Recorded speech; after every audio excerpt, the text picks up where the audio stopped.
Killing some time, folks. Knock and the door shall be open. Seek and ye shall find. That's what old KJ's going to do today. And from here on out for a while, I'm going to be on a search. Yes, the Rays on here know I want a grandbaby, but I can't have one unless I find someone to marry my sons. They're gonna kill me. This is just, something I'm just looking at, y'all. A future daughter-in-law. I mean, maybe she's out there. Maybe I'll get a grandchild one day. I know what many of y'all are gonna say. Leave it be, KJ. Let them. It's their life.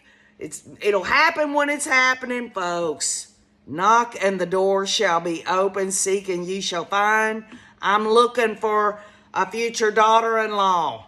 But in order to do that, I've got to, have a foundation. Y'all know how I roll.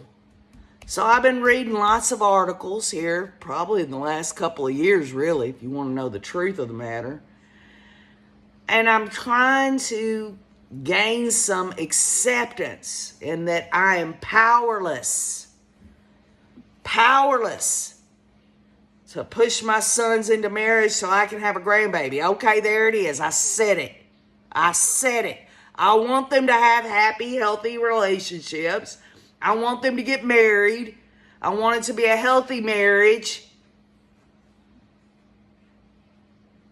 I mean, these young men of mine, they work all the time. One of them hits the dang bar scene up there in Nashville, and the other one just goes home. Works his ass off every day and just goes home.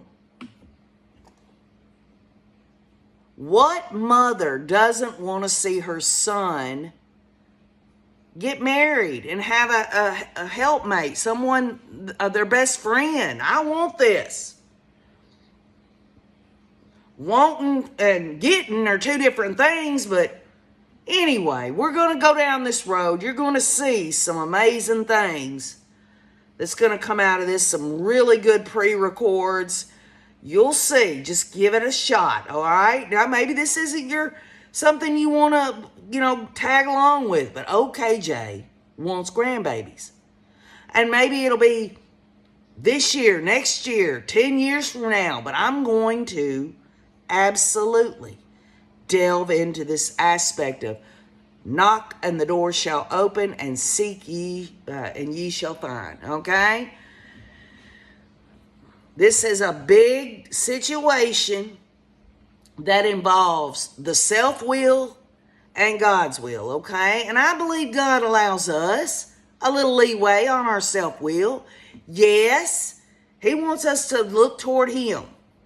And first and foremost, I'm just going to make this clear right off the bat. If my sons find a woman, they better hope that she has a personal relationship with Jesus Christ.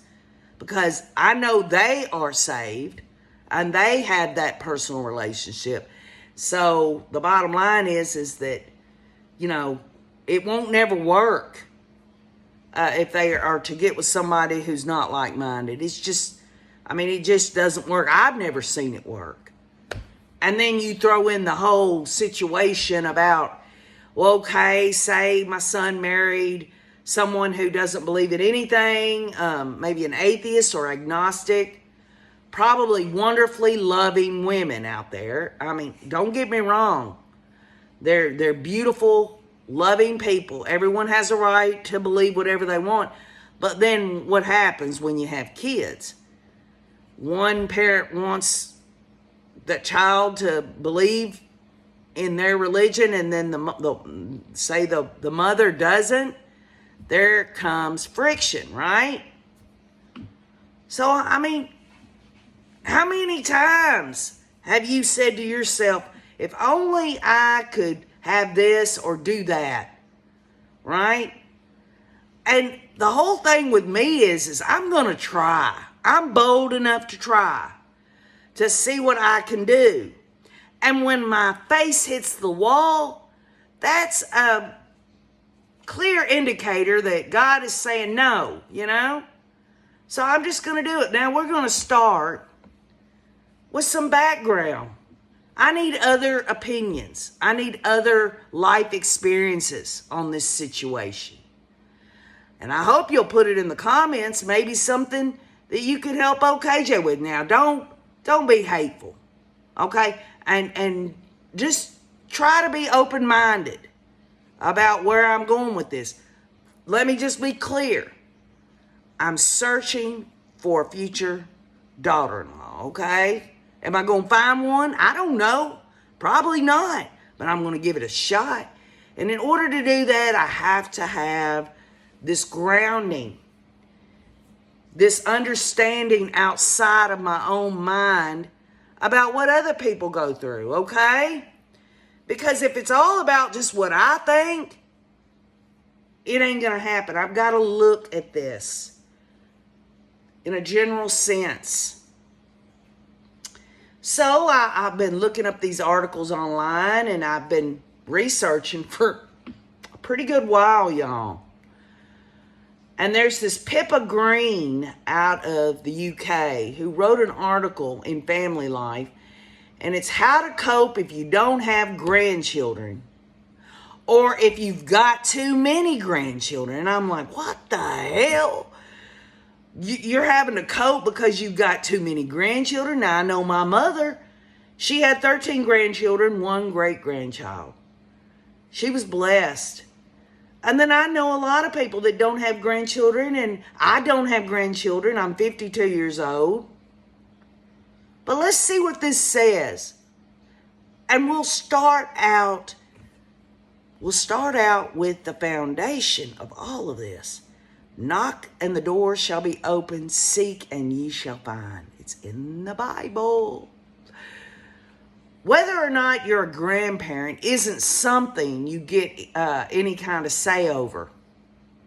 Wow, there it is, y'all. That's what y'all have already told me here yesterday evening and stuff. I don't get any say over this. It all comes down to your kids, assuming you have them.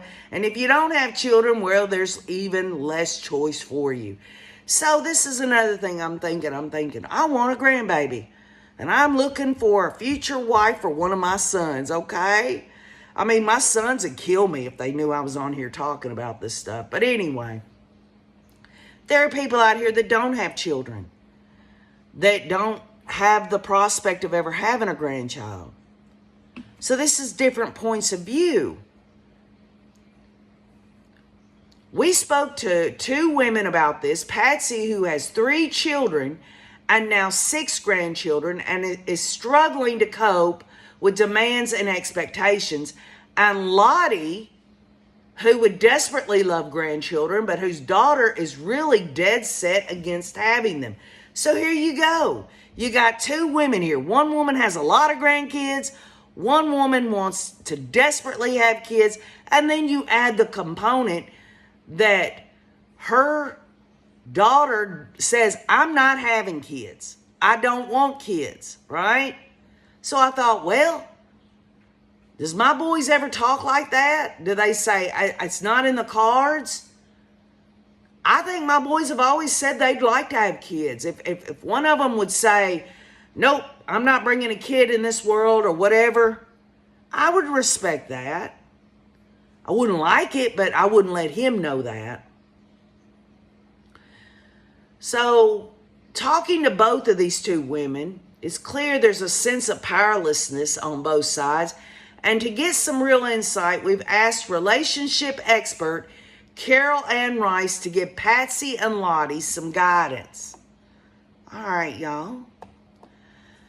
Patsy says, I come from a fairly large family already. I grew up with 2 brothers and 1 sister, so when I got married, it kind of felt normal to have lots of noise and stuff around me. So I had 3 daughters of my own, not quite the full 4, and we had a happy life. Money wasn't always comfortable, and feeding 3 very hungry mouths, wow, growing girls eat a lot, cost a fortune, but it was so worth it. I absolutely adore my kids. And I adore my grandchildren, says Patsy. But the problem with having 3 kids is that now I've got 6 grandchildren. Now, folks, if I could have one grandbaby, I mean, this woman has a right to feel the way she wants to feel, but to say, but the problem is that I've got 6 grandchildren and counting, I guess it's her prerogative. It's her life. In the early days when the first couple of grandkids came along, I was really involved, helped out loads, had the kids at my house to give my daughter a break and so on. But now both the other daughters have 2 each, and one of them is pregnant again, which is going to bring the total up to 7, and I just can't cope. I feel really bad because the first daughter, to get her kids in the bag, so to speak, has had way more help from me than the other 2, and I know they bicker about it a bit, but the truth of the matter is that coping with 2 or 3 is much easier than coping with 5, 6, or 7 grandchildren. I do my best to try and explain to them that this is absolutely not favoritism, but I'm not as young as I was. I'm 62, and my knees and hips don't always play the game, and my husband is in the same boat. We just can't do what we used to be able to do. I sort of feel in a way that because they're bickering, I'm frightened I'll have to draw a line and just say no to everything, which I don't want to do. My daughters do understand my point of view, and I know none of them would be making us feel bad on purpose. It's probably more in my head than anything else, but I really don't know what to do. I almost want to say to them, stop breeding. We can't take it anymore. Oh, wow. Wow. So this family expert says it's all about setting boundaries here, saying that yes, you're happy to help, but on other days you have commitments. You can love your grandchildren unconditionally and give them time, money, and attention you may not have been able to do as a tired and broke parent. Day trips, zoo, theater, quietly making crafts, cakes, or gardening can be delightful, as you can block that time to invest in them and then you can hand them back. But it's important that your offspring see you have lives too and aren't just there on the tap for them. That you're not on demand, payment free, and wraparound child care solution for them. Oh my Lord, y'all. Now, let's see if Lottie has anything to say about not having grandchildren. I find it really hard to talk about this without becoming really upset, says Lottie. And in turn, that makes me feel selfish. But I'm a single mom to an only child, a wonderful daughter, and she just doesn't want to have any kids of her own. I can't see her changing her mind. She has an absolutely dizzying career, and for that I'm immensely proud of her. I couldn't wish for better for her. She's happy and successful and has a lovely husband. They have an amazing life, and I'm lucky enough that they still include me in that. I spend time with them. They occasionally take me abroad for little breaks in the sun, and my daughter makes a point of making time for me. We do stuff like go to the shopping, but she's been really clear with me. There's no way she's going to have kids. She just sees that as something that will get in the way of her life. Wow. I can kind of see what she means. Any parent will acknowledge that having kids totally changes your life. And she's seen it happen to so many of her friends. I keep hoping she'll change her mind, but honestly, I can't see it happening. I feel awful saying it because I'm lucky to have her, but I'm desperately sad about her choice. I feel bereft and a sense of loss for something I will never have. So this family expert says, it can be sad to realize you may not be a grandparent, but having children of your own is not a guarantee of this or of future investment in happiness. I don't want to hear that. Let me say it again. Having children of your own is not a guarantee that you're going to get grandchildren. Each of us, as someone's child, has a life to live on our own terms. For some circumstances or choice may dictate that having children is not part of that picture, and many things in life are not a given. There are, however, many families and children who would love a hands-on, devoted aunt or uncle, a lovely friend of the family who takes an interest in their children, and there are plenty of people out there whose kids don't have grandparents. Many such relationships can be more rewarding and loving than familial ones if nurtured in a healthy way. And I think it was a while back, somebody said, would you be my grandmother? And they left it in the comments. I was like, yeah, I'll be more than happy to be your grandparent. It's interesting, is it not? It depends on your place in life. I mean, I know how I feel. And I know my sons want to get married to someone one day. And I know they're open to having children because they've said it. They've said, yeah, I mean, one day they'll get married and have kids. But folks, Andrew's 30 years old. CJ's 24. I know, let them live. They're going to live. There ain't no letting to it. They have their own life. Ain't nothing I can do about it. But I'll tell you something. If I do go further in this, and trust me, y'all, I've got some ideas. KJ's not going to give up. You know, what's the worst thing that could happen, right? I just get met with a brick wall of no, right? I guess I go from listening to other people's perspectives on whether, they got too many grandchildren or they don't have any at all, or what your children, what my sons would want, to what would I want for my sons, right?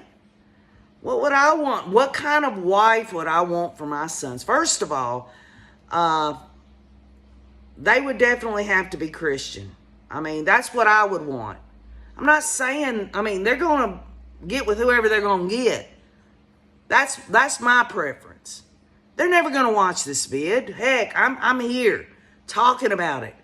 I'm here. And I'll tell you something. I've even got a list of things. Now, these lists of things come from my experience, from my mother. See, I want someone who's like my mother, who isn't anything like me per se, because I think my sons deserve better than that. But thinking about how my mother raised me, she taught me all kinds of lessons.